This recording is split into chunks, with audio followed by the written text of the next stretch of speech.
If you're a fan of minimalistic games, then this episode is definitely for you. And if you are more skeptical about them, well, just keep on listening anyway, because you might enjoy it. We are talking today here at Open Indie about the game Thronefall, which is out since August this year, 2023. It's out in early access. And it's a cute game about building and defending your little kingdom. It's a mixture of strategy, TD, and city builder, and it's already been rated overwhelmingly positive by around 8,000 people. They're saying things like, it's a tower defense we've been waiting for, or they're saying it's more enjoyable than most AAA titles coming out this year. Thronefall is being developed by Grizzly Games. They're from Berlin, and they consist of two devs, Paul and Jonas. They've already made games like Superflight and Islanders. My dearest husband, Eve, he talked to Paul. They are chatting about his career, about Grizzly Games, and about Thronefall, of course. And they're also talking about the question if Thronefall will stay a single-player experience or if it will get a co-op mode at some point. Hi, Paul. It's great that you're here today. Hi, thanks for having me. Paul, can you describe a typical run in Thronefall for us? So what do we see and what do we hear when we play the game? Yeah, sure. So Thronefall is, I would say, loosely based in a tower defense genre, but probably a bit different from your usual tower defense experience and gameplay. And once you load up the game, you probably first thing you hear is a couple of nature sounds, and you see a more or less not empty, but like just a plain area, probably some grasslands, some trees, some mountains. This is a place where you will found your new kingdom. And then this is pretty much the loop. During the day, you expand and grow your kingdom by adding little buildings to it. And then during nighttime, enemies will attack your kingdom to try to defend it. And then it's pretty much about managing the balance between spending your money on economy by building new economy buildings that will provide you with further income, like a mill, for example, or a fishing harbor, and spending on defense that will make it easier for you to defend your kingdom during the night, because once enemies reach your castle center and destroy it, the game is lost. And then during the night, you also have control over your little troops. Like during the day, you can build barracks and different buildings that will add to your army, and then during the night, you can command your army as well, like different from how tower defense games usually are. You also have this kind of like real-time strategy light element in it where you can actually command your army and have like a bit more of tactical decision-making to do during the night. And you can also as well attack the enemies yourself, like you ride around on a little horse, and yeah, besides commanding units, you can also like dive right into battle and fight for yourself. What I really like is the blend of tower defense and that you're also taking an active role. So you're not only a lazy king who sits in the castle and lets everyone do his dirty work, but you also get to ride out and command your troops and really get to participate in the game. And the cycle between active daytime where you resource manage and nighttime battle is really a beautiful blend. How did you come up with the idea for the game? That's actually quite a bumpy ride until we arrived at the idea we finally went with.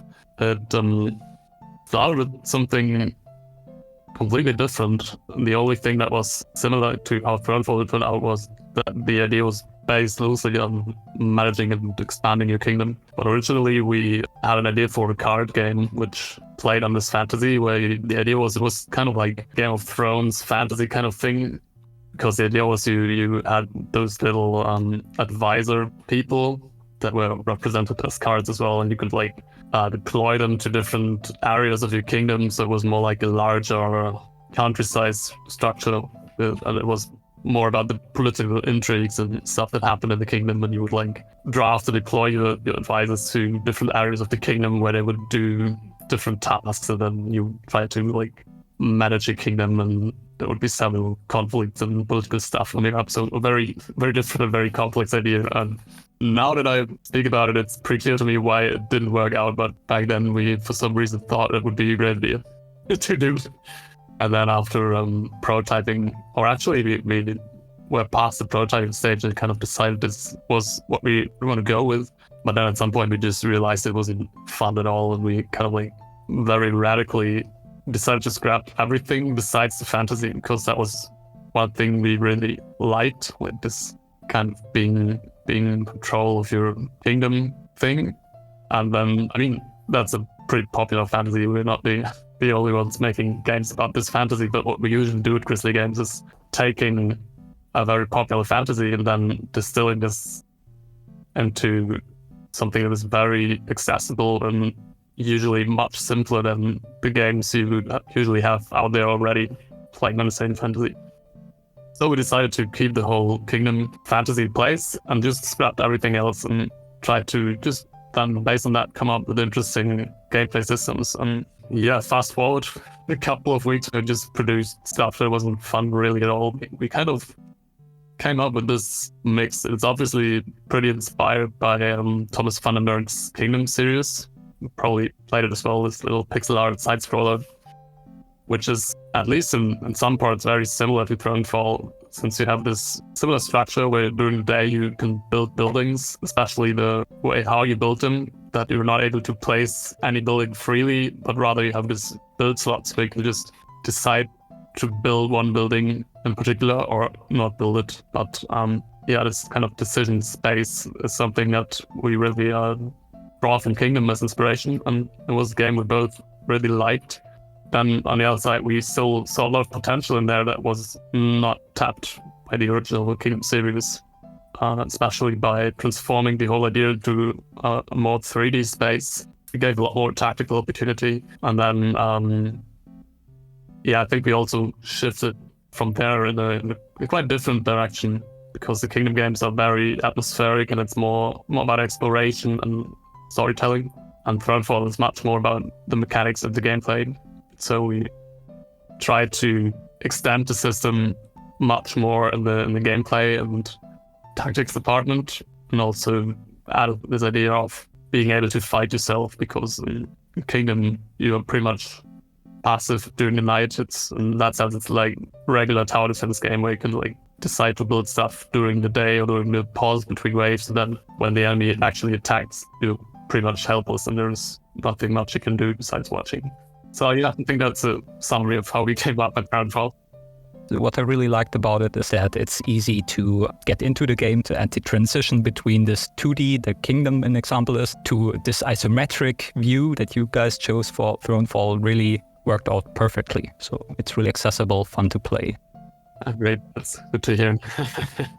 Talking about Thronefall, what is your favorite feature in your game up to this point? I know you're still in early access and there are still features coming, but when you boot up the game, what's the one thing where you would say, oh, that's something I really like?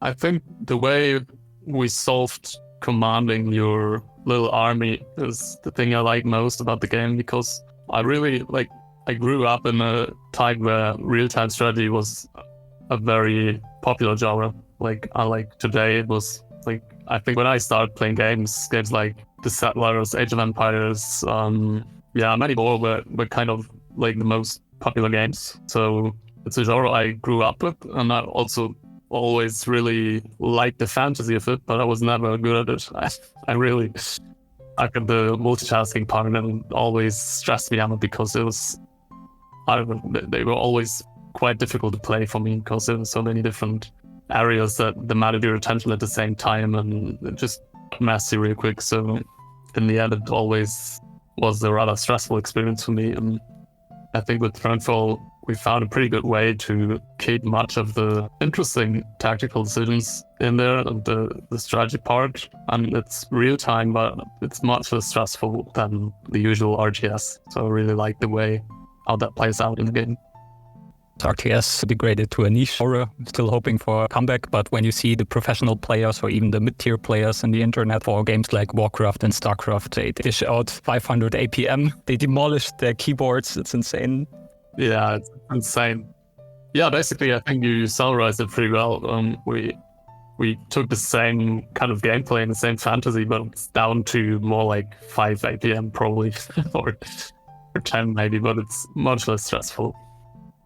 Thronefall released in August this year in Steam Early Access. What are your long-term plans for Thronefall? Well, it's something I can't really say for sure.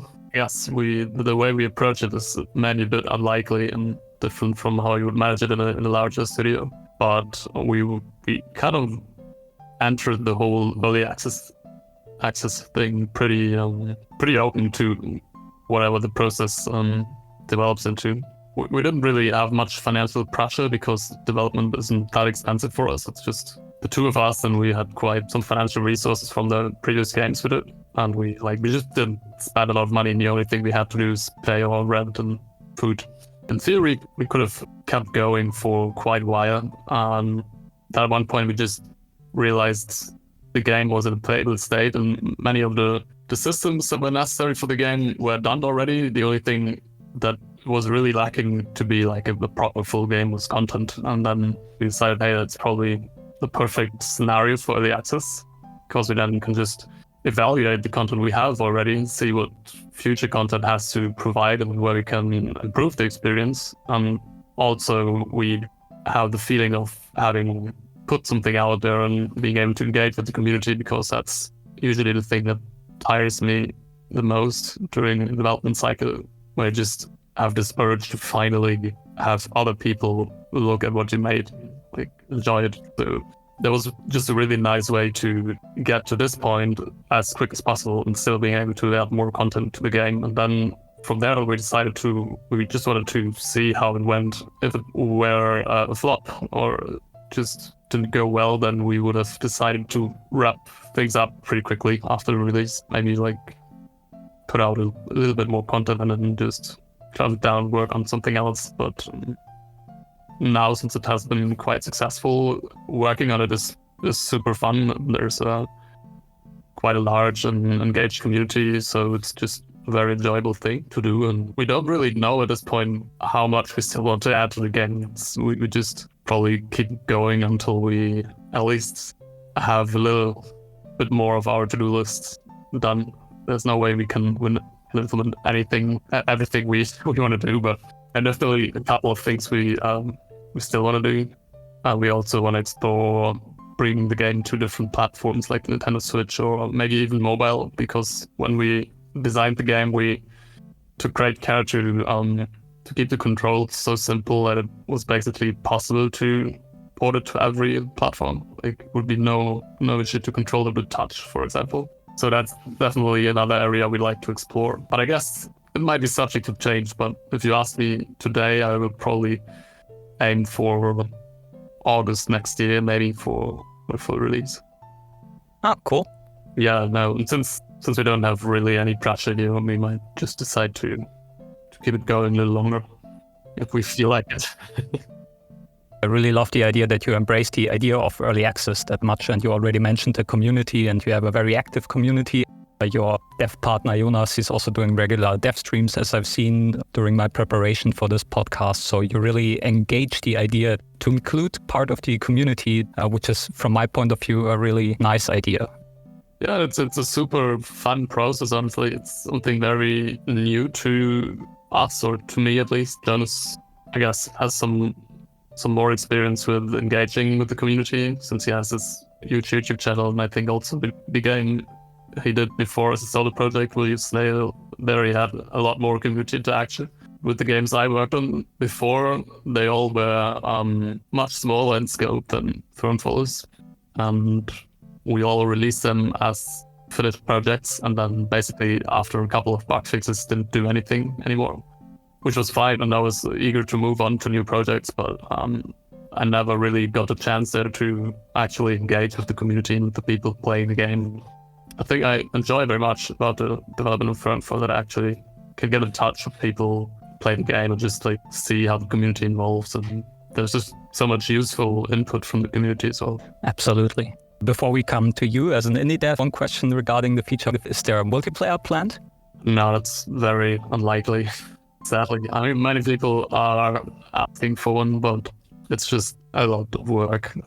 We don't have any experience working on multiplayer games, and I think usually it's a good idea to set the game up from the beginning to be a multiplayer experience, because there are so many systems, and so much of the technical implementation is done in a way that doesn't really is well suited for multiplayer.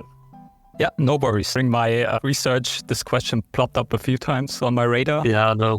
When I tried the game, of course, you know how it is. Typically, when you get a great game, you want to play it with your friends.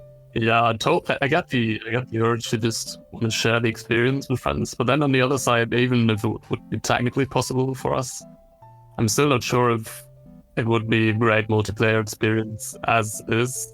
Maybe if we would come up with a special multiplayer mode, but I mean, the gameplay as it is currently is really designed to be a single player experience. So that makes total sense. Let's talk a little bit about you as an indie dev. What kind of games do you like to play? Well, that varies a lot, actually. As I mentioned already, the first games I played were old school RTS games, because it was just, I don't know, cool stuff to play. And then from there on, it was a phase where I really enjoyed sports games. It was after the real-time strategy era, where I was really into Tony Hawk's Pro Skater and stuff like that, which I guess later reflected in the ramp. And then for most of my youth and growing up, teenage time, I was really into online games like Call of Duty, Counter-Strike, League of Legends, just everything more or less competitively online. And was so until I started making games myself. And it wasn't until then that I discovered there were indie games. I didn't even know that indie games were a thing when I started studying game design. So that was then a whole new world to discover. When did you start developing games? In 2015. Oh, okay, cool. And then for a couple of years, I mostly played various indie games. Every now and then, I was drawn back to more competitive online gaming, like especially with the Battle Royale games of the past years. I've spent quite a few hours in those as well. But, So the big PUBG and DayZ craze. Yeah, but I actually, for a while, I kind of had a hard time to enjoy classic AAA or larger games because it was just, I don't know, I just couldn't see them the way I saw them before, I think. Couldn't really get into the right mindset to play them, I guess. But recently, we acquired a Steam Deck with Grizzly Games, who has Thronefall on it, and I think it might have been just the ability to get away from your desk and play PC games while on the couch or on somewhere else that kind of brought me back into the right space of mind to enjoy those larger experience again. And yeah, recently I just picked up a couple of larger games again and quite some fun with them. Like pretty mainstream. I played The Witcher, and my latest addiction is to Divinity Original Sin 2. Because I was kind of thinking about getting into Baldur's Gate, and I wasn't sure if it was for me. And then I remembered that I bought Divinity, and I tried to play it for 2 or 3 times, I think, and then always kind of it just faded out for me after the intro. Yeah, this time I really got the hang of it. It's quite fun. So you studied games development? I started making games during my game design university program. So I actually didn't even know making games was a real job. Like I for sure thought it would be cool to make games, but I didn't see a chance to do it for a living. So after some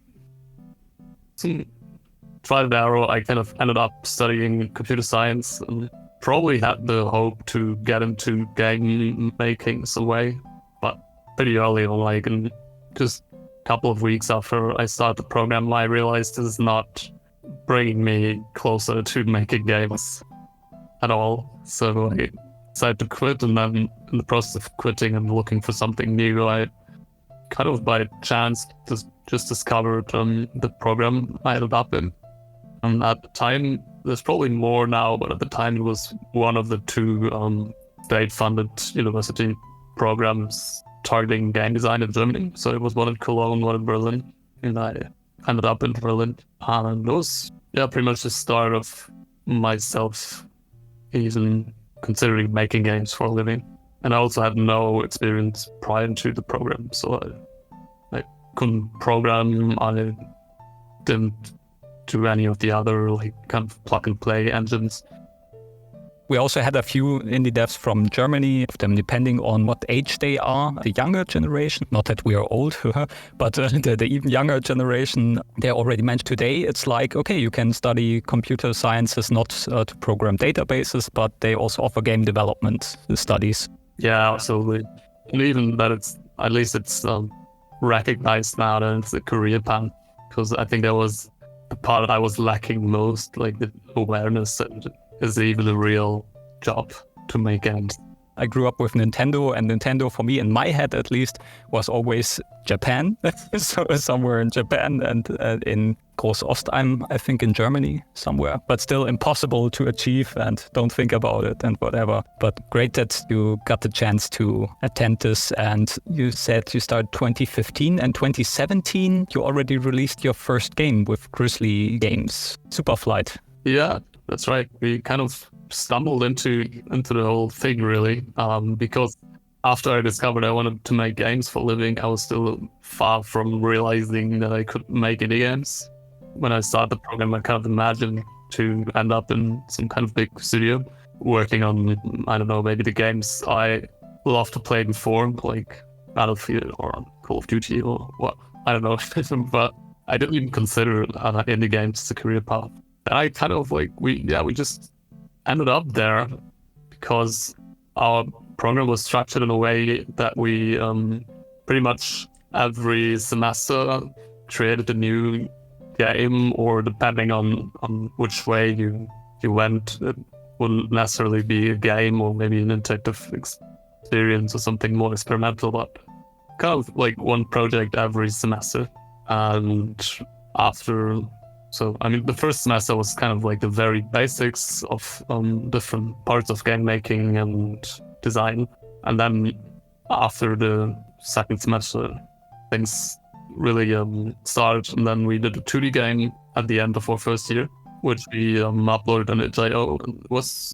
I think it was there where I first just discovered how exciting it can be to put something out there and have other people play it and enjoy it. Back then, for us, it was quite successful because I think 700 or 800 people downloaded it to itch.io and played it. And we were super happy about that. And we thought, hey, wow, that's cool. It's super fun. And I think from there, when we created the next game then in our third year, from the beginning on, we just defined it as a goal for that project that we wanted to properly publish it, like not on itch.io, but on Steam.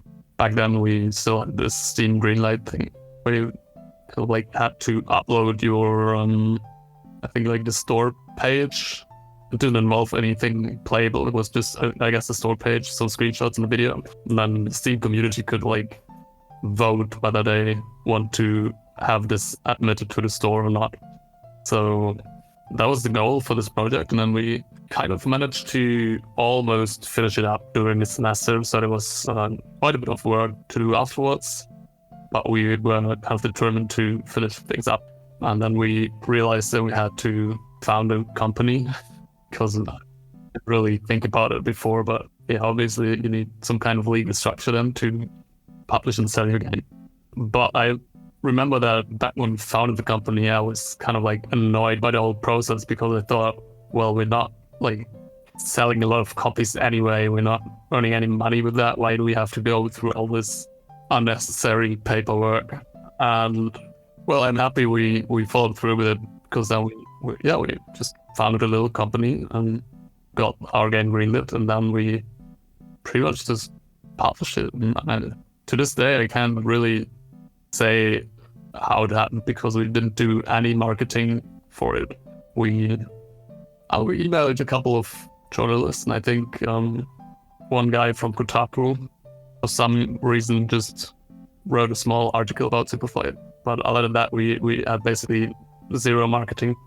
And then, surprisingly, a couple of people bought the game, and then it kind of took off on Steam and was, at least for our standards back then, an incredible success. Like thousands of people were buying the game, and we earned some real money with it, and yeah, it was a pretty exciting experience.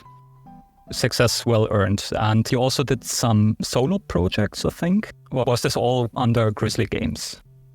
I mean, the next game we worked on was Islanders. I was pretty much just the year after, like, was the next proper semester project. And I mean, obviously, then we kind of realized maybe this is a career path even, or at least it's something that can be quite exciting and successful. So with Islanders, of course, we started with a different mindset already. Then the explicit goal was to create a product, really, like something we could market on Steam. Approach the whole project in a bit more of a professional manner, probably. But it was still our third year university project, so we had that experience, obviously. And like, we tried to do the same things right we did right with Superflight, and maybe improved in some other areas. Yeah, surprisingly, it worked out as well. But then after that, there was quite a long period of time where we didn't do anything with Grizzly Games, because we kind of were in a situation where some of us were finished with their studies already. I, for example, was not, because I still had to do an internship and was just like half delayed in my study progress. And then everybody kind of like went their own way for a bit, and everything we did overlapped in a way that we didn't really have this free time space to start a new project. And then I was kind of like in a situation where I didn't really know what to do, because I actually still thought I was going to end up in some kind of studio, and maybe the indie game thing was just a small period. So I applied for a couple of things, but then COVID happened, and for example, the Ubisoft, I was like this Ubisoft graduation program thing I was in the process of applying for. That just got cancelled with the start of COVID. So I was kind of in a situation where I just didn't know what to do, really. Like, making games, Grizzly Games wasn't an option, really. I wasn't too keen, to be honest, to just work in some studio. So I figured to just, I don't know, maybe give it a go to make some games on my own. And I kind of, just by accident, built this little prototype of a half-pipe skateboarding game. Still on my Switch, the ramp. Yeah, one of my favorites, yeah. Yeah, it just went its way from I think the ramp for me was really the turning point, where I really, like, after I made the ramp and saw that one worked out as well, I was determined to really make indie games my career. Because before I wasn't too sure about whether it was just maybe some one-time thing or two-time thing, maybe, since I didn't know what the future of Grizzly Games was, and I thought this constellation would be the only way for me to make indie games. I wasn't sure whether it was something I could pursue for the rest of my life, because maybe the other people had different plans. Well, then this realization that I could also make games completely on my own, if everything else failed, I could still like just make games on my own. And yeah, at that point I really realized that it was what I wanted to do, probably for the rest of my life. Hope so. I also too. Well, let's see. Well, some things changed. Friedemann, the person I work with in actually every game until I made the ramp. So he was one of the founding members of Grizzly Games. And we kind of switched, the structure changed a bit over the course of the different games we did. So Superflight was founded with Friedemann and Shah, and then Shah left the company and Jonas joined the company. We created Islanders with Jonas. And then after I made the ramp, and I was kind of looking for, we kind of were looking for new opportunities with Grizzly Games, and then Friedemann eventually decided to leave Grizzly Games because he was keen to explore, I think, a more experimental style of game. He wanted to just put more work into his personal projects and really see his future in Grizzly Games. So after we went through this process, we were finally back in a position where we were ready to create something new with Grizzly Games. And done a very brief time frame between this moment in time and the moment where we actually started working Thronefall. I was in a situation where I suddenly had this anxiety that I wouldn't publish anything for a long time because I still didn't know how long our next project would take. I was just really keen to publish something else before. And then I had this, I think it was 4 weeks before I was bound to start a new project with Jonas because he still had some stuff to sort out with his old projects. And I had like 4 weeks of spare time and I was like, okay, we're going to see if I can make something publishable, just a tiny little experience in this 4 weeks.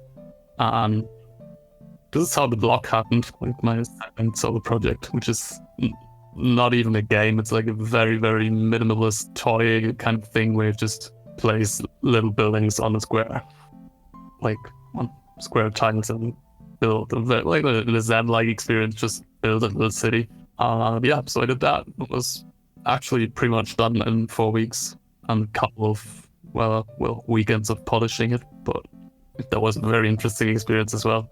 I saw a review about it and the headline was something like, on Steam there's this game that is not really a game, but you're still going to love it. Yeah, it was a fun experience really to make it, because it was so constrained in time that I didn't really have the resources to overthink anything.